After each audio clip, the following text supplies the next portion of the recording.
Olá, irmãos, paz e graça do Senhor Jesus Cristo. Hoje nós estamos chegando aqui no capítulo de número 3 dessa leitura comunitária no livro de Gálatas.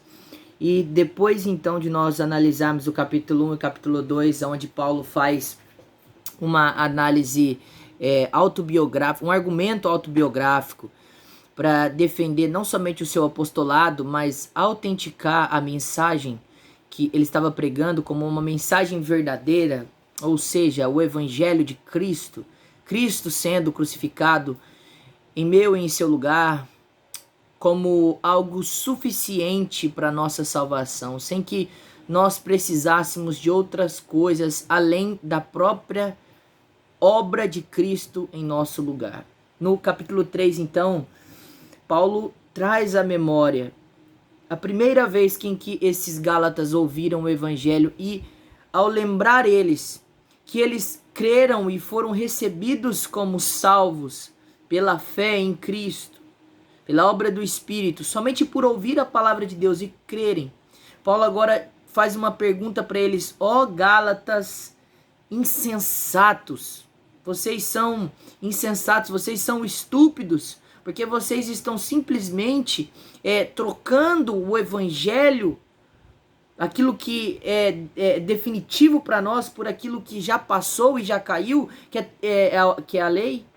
Vocês começaram sendo salvos pela obra do Espírito e agora vocês querem terminar a obra de Deus pela força da vossa carne? Então quer dizer que quando vocês foram salvos, foi Cristo quem abriu as portas e salvou vocês. Mas agora a salvação final depende de vocês. É vocês quem tem que dar manutenção na salvação. É vocês que pela sua força, pela sua obediência, vão garantir aquilo que Deus inicialmente deu para vocês? A resposta é não. Se Deus deu, Ele vai concluir essa obra. Isso Paulo desenvolve em outras das suas cartas. Aquele que começou a boa obra, ele há de completá-la até o dia de Cristo Jesus. Ou como diz para Timóteo, o depósito que nós temos, ele está bem guardado, porque foi Deus quem fez e é Deus quem guarda. Então, meus irmãos, a primeira lição que nós olhamos para esse capítulo 3 é que é uma grande insensatez, uma grande estupidez. Nós, com todo o respeito da palavra aqui, nós deixarmos de cumprirmos, de olharmos para Cristo como nosso suficiente Salvador, para tentarmos pela nossa força, pela nossa obediência, pela nossa capacidade ou por alguma coisa que há em nós, conquistarmos a salvação ou garantirmos ela.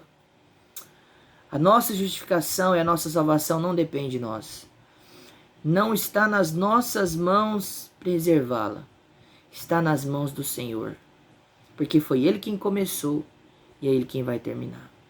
Paulo faz essa pergunta para os Gálatas. Aquele que vos dá o Espírito e que realiza os milagres entre vocês, será que o fez pelas obras da lei, ou seja, pela obediência, pela retidão de vocês? Ou pela fé naquilo que vocês ouviram? Será que o Espírito foi dado para mim e para você porque nós fomos obedientes?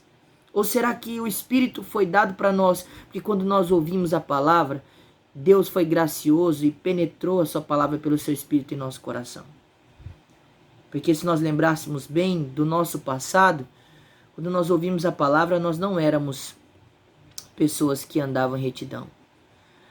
Como o próprio texto de Paulo vai nos dizer em Efésios 2, em Romanos 1, 2 e 3, nós éramos ímpios, mortos, andávamos segundo a carne, andávamos segundo o mundo, andávamos debaixo da influência de Satanás.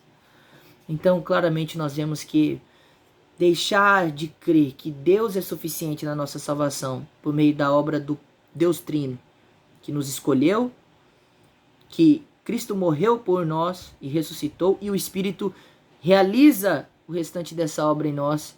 Deixar essa verdade como aquilo que nos traz segurança, alegria e vontade de viver para Deus, para dizer que nós precisamos manter a nossa salvação pela nossa força.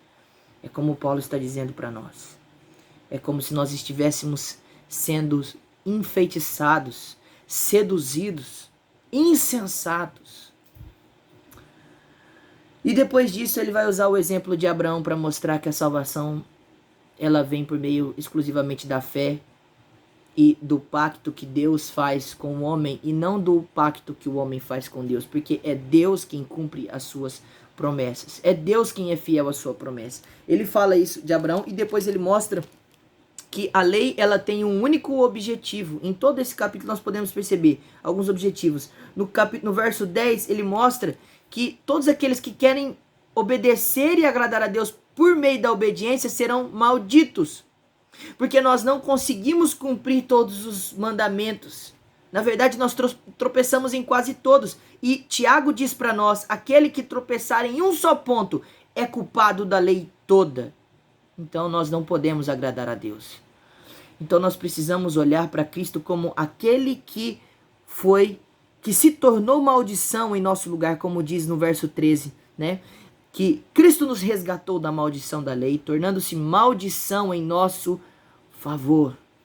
Por isso, voltando ao verso 11, nós podemos dizer como Paulo, é evidente que ninguém é justificado diante de Deus pela lei, porque o justo, aquele que foi justificado, ele vive pela fé em Cristo Jesus.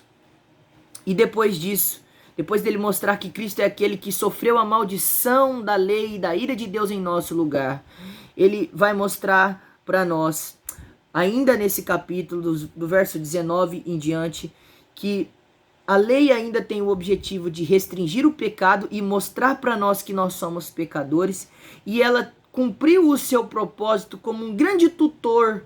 A palavra que é guia, no verso 24, desse modo a lei se tornou nosso guia, ou seja, o nosso aio, o nosso tutor, aquele que nos conduziu, que nos pegou pela mão e nos levou até o nosso Cristo, até que Cristo viesse e então assumisse a responsabilidade por nós, no sentido de ser definitivamente aquele que nos redime de todas as coisas, dos nossos pecados. Então nós, pela fé, sejam homens ou mulheres, sejam judeus ou não judeus, sejam gregos, bárbaros, escravo ou livre, não há distinção, porque a cruz e a graça de Deus nivelam todos os homens da mesma altura. E todos nós agora somos um em Cristo, isto é, para aqueles que creem em Jesus como seu único e suficiente Salvador. Que Deus abençoe sua vida e que você não abandone essa verdade do Evangelho, porque ele é suficiente, não somente para trazer salvação, mas para nos manter nela. Deus abençoe.